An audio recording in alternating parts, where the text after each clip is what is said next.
March 2025 is going to be no ordinary month. I'd use the word unprecedented, like we did in 2020, but I have a feeling that this year it could be even more surprising than that was, if you can believe that. So just for some context, in January 2020, we started the year with what is known as a rare stellium.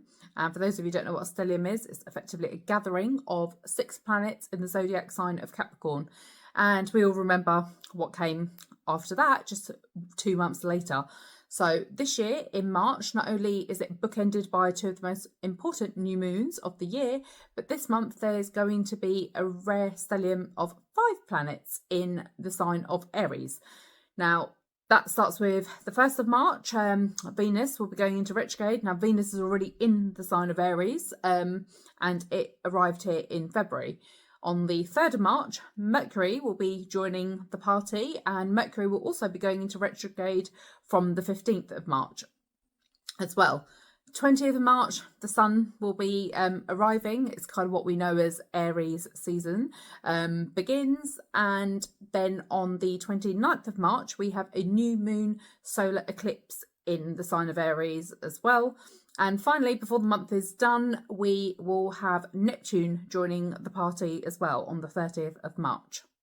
So in addition to all of this kind of energy build up and gathering from all the different planets that are going to be in the fire sign of Aries, there is also going to be another eclipse in March that I haven't even mentioned yet, which is a full moon eclipse in the sign of Pisces. So there is just a lot of energy. Like, I think that's really the summary of what I'm trying to say, is there's just this build up of energy that is culminating in March. And you know, the reason why I actually think maybe some of the events will start in March, but we may not necessarily kind of be fully aware of them until May, is because of the retrogrades that are occurring. Now, we always feel the retrogrades of the closer planets to Earth much more, like even just when one of them is in retrograde, like a Mercury retrograde, like we tend to know about it. This time we've got, I guess, all 3 in their retrograde energy. Like, even though Mars officially ended its retrograde in February, it's still in its post-retrograde shadow period. So the 3 planets, Mars,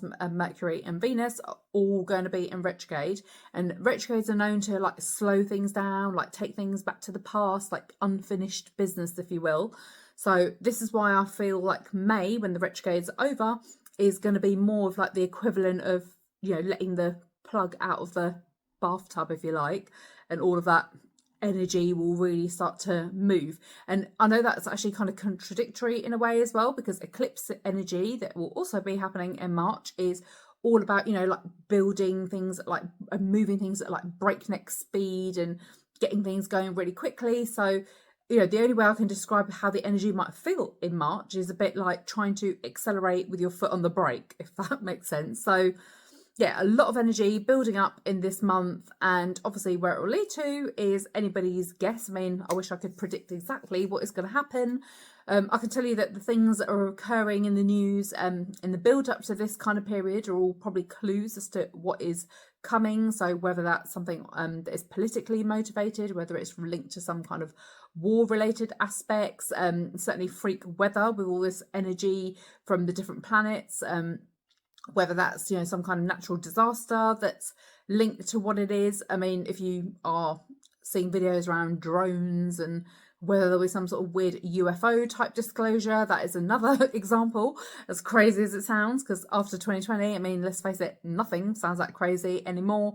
And yeah, just, or whether it's just literally just some other type of virus outbreak. And I personally know so many people that have been really, really ill lately. So again, whether this is one of those things where we're going to hear about some kind of virus that's going around that we didn't know about. So I wish I could predict exactly what it is that is coming our way, but hopefully this video has been useful in giving some context around the astrology of March and why, if something does occur further down the line, what the build up was that was linked to it.